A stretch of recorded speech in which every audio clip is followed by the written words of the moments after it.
SIR এর enumeration form সদ্য জমা পড়েছে। আগামী মাসে নির্বাচন কমিশন ভোটার তালিকা বার করবেন।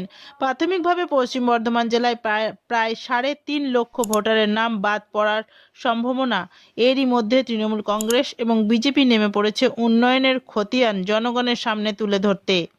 গত মঙ্গলবার জামুরিয়া ও আসানসোল দক্ষিণ বিধানসভার ডামরায় শুভেন্দু অধিকারী এসে তৃণমূল কংগ্রেসের নেতা থেকে শুরু করে মাফিয়াদের নিয়ে কটূক্তি করে গেলেন।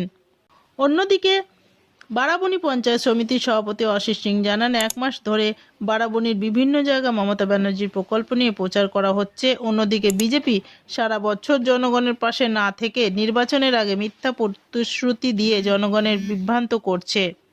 শুভেন্দু অধিকারী মেদিনীপুরের উন্নয়নের টাকা লুট করেছেন এবং তিনি যখন বারাবণীতে এসে মিথ্যা প্রতিশ্রুতি দিয়ে জনগণকে বিভ্রান্ত করার কাজ করেন ও তিনি তৃণমূল কংগ্রেসের নেতাদের ওপর নির্ভর করে তার নিরাপত্তার